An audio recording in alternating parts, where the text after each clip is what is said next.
Bangkok Chitchat Spotlight. And we're live. Welcome along to Bangkok Chitchat with me, Andy, and of course Andrew, my co-host. How you doing, buddy? Very good. We've got. We're just going to bring in Raymond and Raymond Mearns. And I find the admit button. So Raymond is a comedian from Scotland. How's it going, Raymond? Yeah, good to see you boys. Isn't technology wonderful? It is. Isn't it wonderful? No, to think if I was a government agency, I could see you with your clothes off and you wouldn't even know about it. Isn't technology wonderful? So I'll introduce you. So this is Raymond Mearns, a comedian. He's been over in Thailand 4 times. First time in 2007. Very popular dinner shows with other associates, comedians with him. So Raymond, how's it going in good old Scotland just now? Well, you know what? The comedy scene has absolutely evaporated. There are no gigs. We're doing the odd thing online, and we're locked down. And we're in the spell of the best weather we've seen for decades. The weather is beautiful. You can't go out. And we're all snapped in a house. We're all kept indoors, man. We can't get out. I know. You know what I mean? I know. So there's no gigs in England, right? No gigs in England. Well, no gigs in the United Kingdom, Andy. You know, it's not just England. It's the 4 nations. It's the United Kingdom of Great Britain and Northern Ireland. It's my first mistake. I wondered how long it would take me. You know, Andrew and I, we're jockeys. We're the people that do all the heavy lifting for the empire. You know, not all use ponces. So there are no gigs in the United Kingdom. But to be fair, there are no gigs anywhere in the world except somewhere like Belarus or something, or Brazil, where those 2 countries for some reason don't believe anything's happening, and the people are just keeling over and dying, and it's just must be how people live there. I have no idea. But you've been doing some online stuff, Zoom meetings and things like that. Saw that on your Facebook page. Well, yes, you know, Zoom meetings. I've become one of these, these online sex models, because I tried to go kind of live with the all male prostitute thing, but it's very, very hard to sell your ass when you're social distancing. So I ended up taking my business online. Right, and there's a lot of very, very sick people out there. You have no idea. It's went mental. So listen, earlier in the year you did a tour. I saw you were doing a tour around Scotland and England. I did a tour of Scotland. Yes, I never done any. I never went south of the border. Although my tour, which was planned for this year, was going to hit Newcastle, and it was the tour last year was very successful. Actually, I started touring in April. All through April, May, June, July, and then I went to the Edinburgh Festival Fringe, and it was phenomenal, and it's the most successful sort of like period I've had for a long time. And this was on the back of making another movie, which was shot in the Western Isles, and I'm always busy, which is nice, but the tour was fantastic, because it meant I kind of was, unlike when you do the clubs, where you're just doing short sets. When I was touring, I was getting to do my kind of long form shows, and I built up enough of a following where I can get, it wasn't great numbers, anything for 100 to 150 people in these wee rooms, which was lovely. So that was excellent, and I enjoyed it immensely. So I'm just going to keep on doing it if we ever come out of lockdown and people are allowed to sit together without giving each other the lurgy. Is there such a thing as an ideal time for a set? Like 20 minutes is good. I know you can say depends on the audience, but sometimes it's just too long, even if they were 10 minutes. Well, this is the thing, Andy.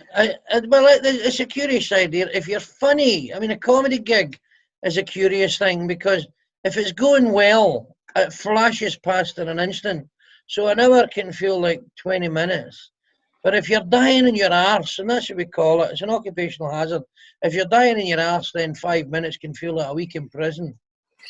So I think it depends mostly on the connection you make with your audience. Yeah. Yeah. So, is there an ideal length? I mean, touring comedians are, when we do the Edinburgh Festival Fringe, we do just shy of an hour, 55 minutes. And that's a nice time if you can absolutely keep it banging and bring in a narrative arc and take your audience with you. But you need to make that connection with your audience. If you're not remotely compelling, they'll just stare at you and then start flinging stuff at you. And then, you know, if you persist, they'll just burn the place down with you in it. It must take guts to get up on a stage. I'm giving you my soul here. What are you laughing at? Sorry. He's laughing as well, your compatriot over there. But so it must be terrifying, though, to walk on the stage. You've got the people sat there, and they're all looking at you. And I mean, I have a high respect for comedians. I suppose if they've got machine guns, that could be terrifying. But, I mean, you're only doing comedy. You're not fighting the Taliban, for fuck's sake. Behave yourself. Jesus, I can imagine there's things that are terrifying. Yeah, but it's all on you, isn't it? They've come to see you. You have to perform. And it's up to you whether you go good or bad, you know. Goodness me, it would terrify me. Well, Taliban, I understand I understand what you're alluding to, but I suppose it's horses for courses, innit? I mean, it's a bit like, I imagine if I sat on a racehorse, well, poor fucking horse, but in a bad way, but I would find that terrifying. So it's horses for courses, Andy. I know what you mean. And I know what you mean. And, you know, it's like, you know, if I got co-opted into the parachute regiment, had to jump out of a plane, I would piece of cake myself. Right? No, you know. Okay, well, that's my two questions. I don't find it particularly daunting. You know, I've been doing it for, I've been doing it for 26 years. So if it doesn't go well, you can actually die on your arse professionally. You can do it with where you're so confident, and by the way, you're dying and you're shit, right? But you can die in your arse so confidently that you actually do your thing and you leave the stage with all your dignity, and the audience think, it must be us. We don't get this. It must be us. It's good, isn't it? No, seriously, it's absolutely true. And what happens is, it's when you let the veneer be penetrated. It's when you let the audience know that, by the way, you've made an arse of this. That's when you're in trouble, because they go, he's made an arse of this, because you've effectively told them. But you get immensely brilliant at dying in your arse. You would get so professional, you could go up for an hour, die on your arse, but be super confident, have a confident veneer, and people will go, it must just be us. We don't get this. I mean, he didn't look as though he was struggling at all. Well, I mean, inside you mean you're sweating like a pound of Semtex and you're shitting yourself. You don't show it. You don't show it, sir. Okay, good answer. Good answer. Under pressure, it's Ernest Hemingway, man. You know, it's like you stick a ramrod up your jacksie. That's what we learned off the English, by the way, and various things like love beads and legs of tables and things. But you stick a ramrod up your jacksie and you brass it, Andy. I'm sure you're familiar with that. That's what the English do. Okay, that's right. Yeah, we've only got 3 legs on our tables. Right. You maintain... Right, I just hope that's a rounded leg. So you maintain a stiff upper lip at all times. How do you handle the hecklers? How are you handling the hecklers? I saw some of your videos. And I tear them a new arsehole. I just get ripped right into them. I am, as you know, very good with the old hecklers. Remember when we done the old German fella in the jazz club in Bali? Do you remember? The old codger, there was a German and he was ancient. I mean, he looked like fucking Methuselah. I mean, he was, and I was ripping the arse at him, saying he was one of the Einsatzgruppen and all that. And the Nazi on the run, and what a fucking arse ripping he got. Do you remember that? Wasn't that Bali? That was I sent you down to. But, of course, it's this, right? I forgot. It was Eamon that took over this, right? The guy who ran the Indonesia leg. It was brilliant. It was, what an arse ripping the boy got, you know. So Sorry, Andrew, go on. I saw one where you in your video where some guy was a plumber, but then you were calling him a policeman. And he was a policeman. He was a policeman. Because well, he actually said he was an electrician, but he didn't know the difference between voltages for internal or external connections. Now, if he was an electrician, he would have known that. He would have known the difference between a 240 volt or 115 volt electrical connection. So he was a copper. He was a fucking copper. You can tell he was a copper. You just know, you can tell. But it's very easy if you're sitting in front of somebody and they lie to you. By asking one or two questions, you can normally discern not who or what they are, but you can tell that they're bullshitting you. It's very easy to do. You just he was probably undercover. Eh? He was probably undercover. Don't say whatever you say. Don't say you're a policeman. Well, maybe not. I don't know. It's certainly not a comedy gig unless he was trying to catch another member of the audience. I haven't done anything. So, but that was his cover well blown. Imagine him being on a stakeout and I turn up and get fucking shot. Here, mate, you're not a real electrician. Fucking shut up. I'm casing the joint. You mentioned you've been doing it for 26 years. Sensible question, really. How did you start and why did you start? I mean, did you think you were a comedian at a younger age and then you didn't do it till 26 years ago? Very simple. I'm shite at everything else. Shite. You're familiar with the term shite? It's a Scottish term. It means lacking competence. It means you're shite. I'm just shite at everything. I used to have jobs and I didn't fit in anywhere. I would just say the most random stuff. I'm very dogmatic. I'm fucking argumentative. And Andrew Sloan will verify this. I'm fucking dogmatic and argumentative and I fucking hate people. I fucking despise people. And you know, when you work for a living, unless you're a lighthouse keeper, you have to be around people. And I fucking hate them. I hate you all. You're all a bunch of I only like the people who come to my gigs. They're wonderful. They're people of taste and sophistication. You've done some tours, different countries. Have you got a favorite country? I mean, you don't have to say Thailand, you know. I like going to Asia. I think I don't know that I got a favourite so much. I've been to places where it's been lovely. I went once to the Dutch Antilles. I've been to Aruba and to Curacao. And when we were in Curacao, I did cruise ships for a couple of years and in the Caribbean. And we would go to Barbados and St. Lucia and Dominica and Antigua and all that sort of stuff. And I remember we went to Curacao and I stayed at was it the Hilton? I think it's the Hilton in Willemstad, which is the capital. And I'm telling you, I found paradise on earth that exists, and it's in Curacao. If I had a gazillion quid, I would go and live there. Why? Really? Where is that? Where is that? It's in the Dutch Antilles, and it's in the Southern Caribbean. Okay. As Andrew said, what made it? Why would you want to live there? It's just I don't know. You ever think about tropical paradises or something? This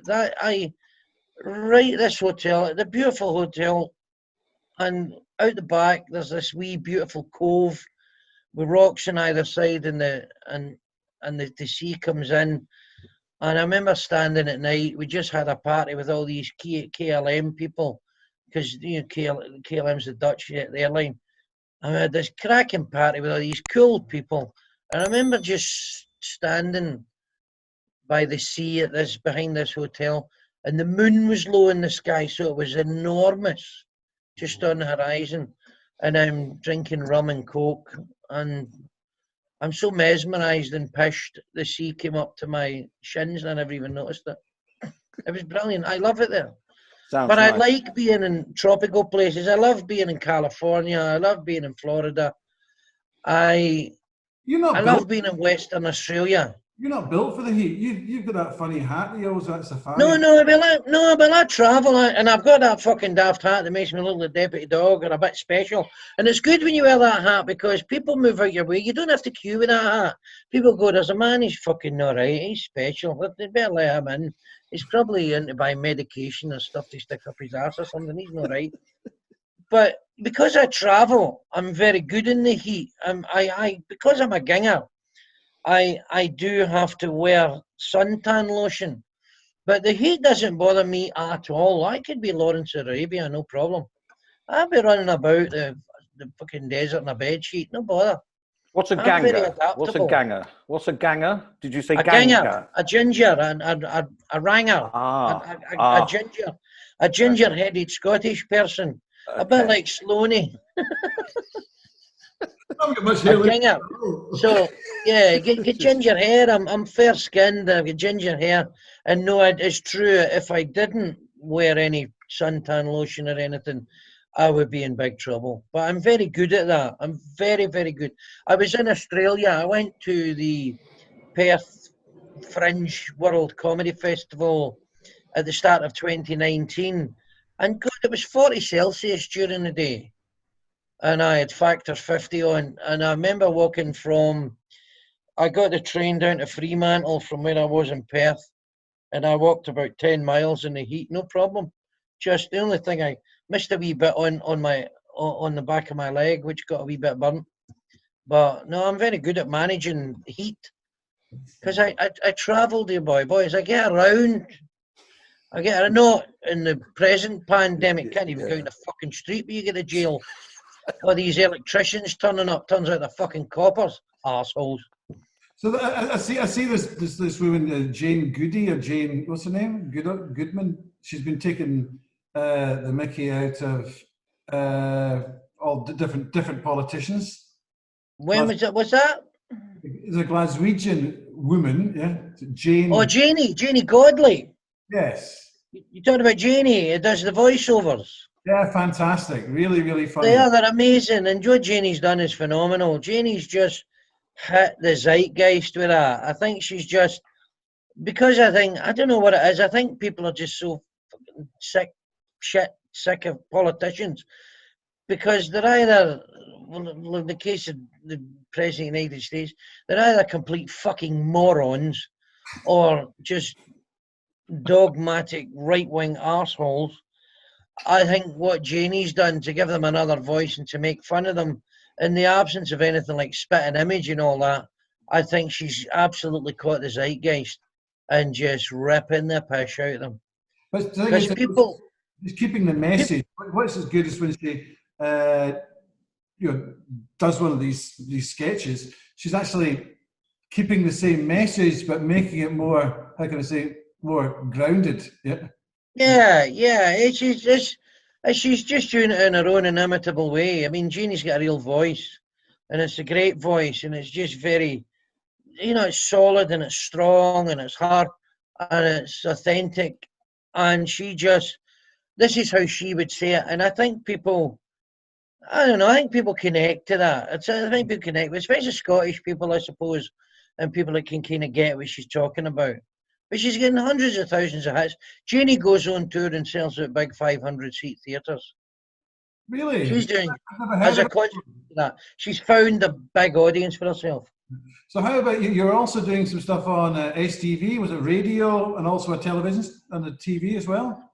I'm always doing something. I mean, if anybody looks at my CV, you can look at my spotlight listing, which is everything, is an actory thing, is everything I've ever kind of mostly done apart from the comedy. I've done loads of films, television, radio over the years, and it's just, I'm kind of flexible, I suppose, and you got to come up with stuff, and it's just something I do, and it augments the comedy, because the thing is, comedy only takes 2 evenings a week. So the rest of the time, most of my life, when I'm not in lockdown or get no gigs, most of the time I'm doing nothing else during the week. So it makes sense. I mean, you would just you've got the time to do other things, the inclination.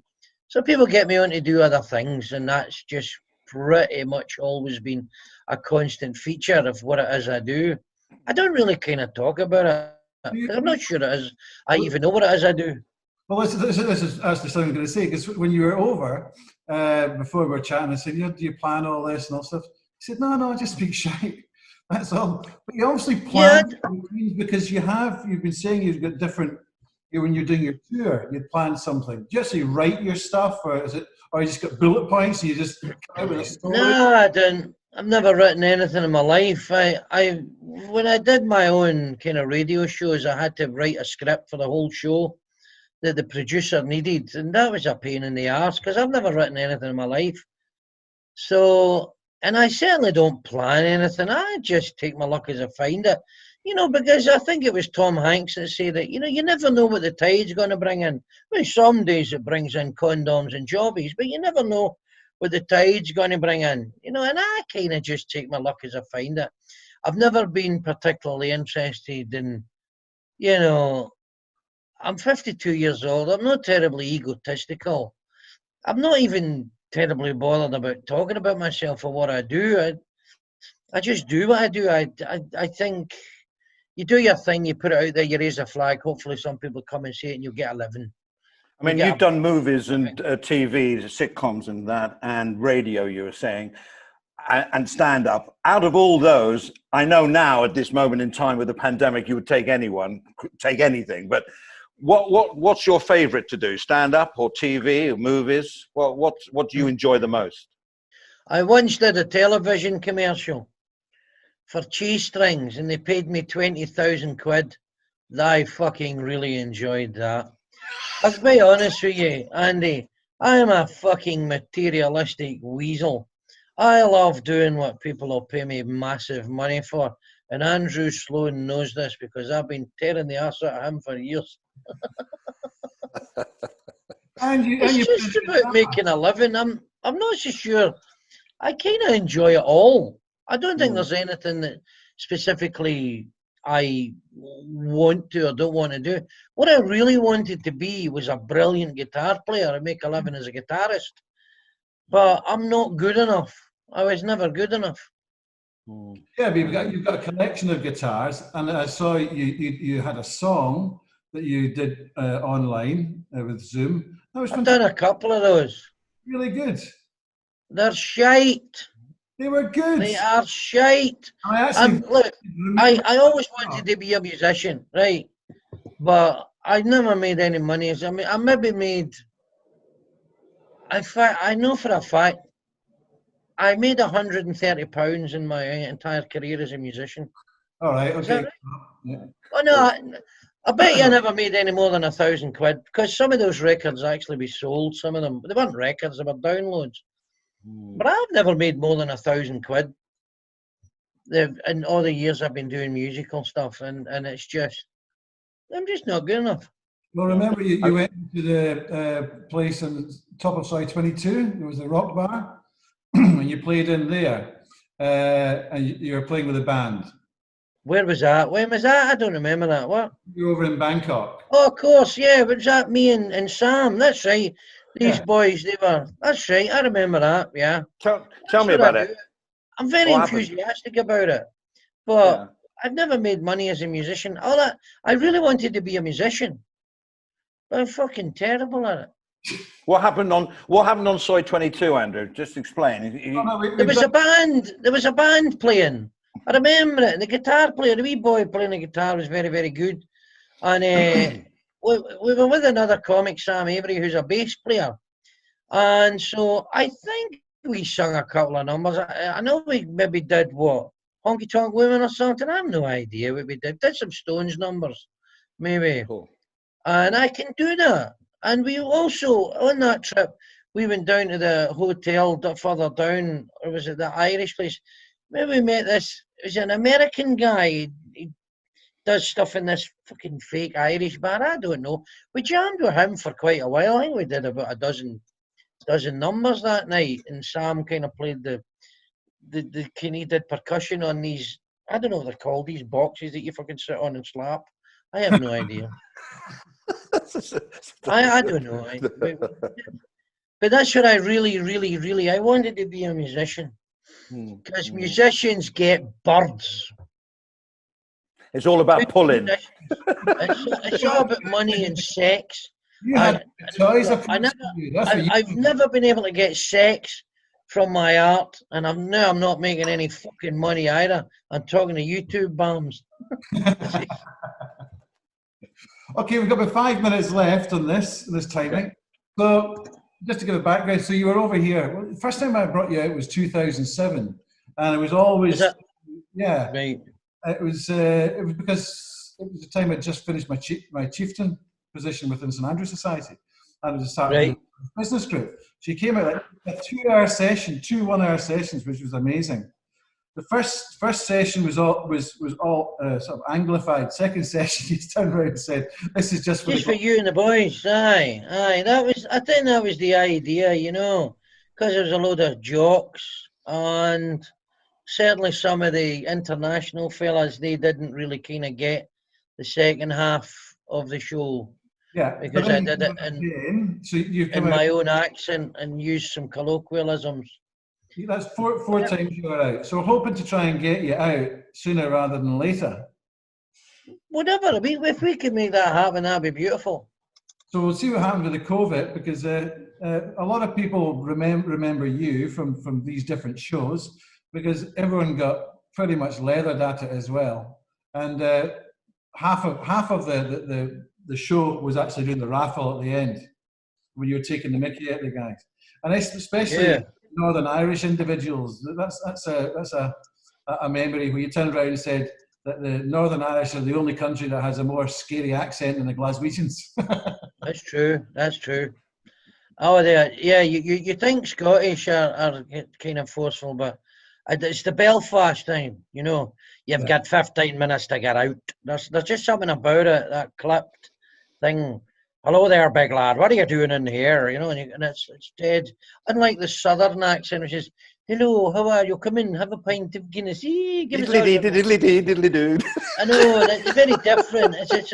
It's a softer thing down south. Up north, and it's a very scary accent. But I love Belfast. I love going there. I've been there a few times just to, kind of, me and the missus, me and Annie, we like to just go and stay in the Europa for a few days and just walk about and have a look at the murals and all that. You go up and down the Falls Road and then go across the Peace Line and up and down the Shankill Road.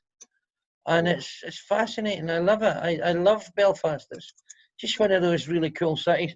And then at night, you get down into the city centre. There's fantastic restaurants, great pubs. Yeah, I've heard that. We just have our dinner in the Europa, and we always have afternoon tea in the Europa Hotel. That's the second place you want to live after the Bahamas, yeah? Well, no, the Bahamas, Curacao, the Dutch Antilles. But no, I just like to travel. I really get about, you know. I've been everywhere. I've been all over the place doing this, that's beautiful. I've been all around the world doing comedy, and sometimes other people paid for the airfare, which is, to me, that's fucking brilliant. You know. Okay, that's great. Listen, thanks very much, Raymond, for coming along. I'll contact you in a few minutes after this. Yeah. All the best, and we hope to get. It's been great. Not this year, next year. We'll just look at your schedule. Well, I'm very fortunate. Look, if I can get out there, that's amazing. I mean, I've had to take a straight job because of my work's all evaporated. But the British government have given me some money, and have given me a grant because they took care of a lot of the self-employed. And thankfully, I've paid all my tax, and I had a nice wee pile of money the other day. Okay. So I could probably give up the day job if I wanted, but I'll just stick to it. I'll stick with it at the moment for the time being. But okay. I'm not doing too badly, boys. I'm certainly not on my arse yet. I've got plenty of money for booze and fillet steak yet. All right, then. Better close it now because Zoom's going to kick us off. So, Raymond, it's been great talking to you. I'd really like to see you in person next time. It'd be better than this Zoom thing. I'm far more alluring in real life. Or frightening, one or the other. Oh, no. I'm a perfect gentleman, Andy. I can assure you, unless you fuck with me. Okay. And then I'll use Andrew as a condom to ride you. Okay, that's it from me. All right, listen, thanks very much. All the best. See you, mate. boys. Lovely to Yeah. speak to you. Thanks All very right. much. Bye. Bye. Right. Okay. Bye-bye. Bye. Bye-bye.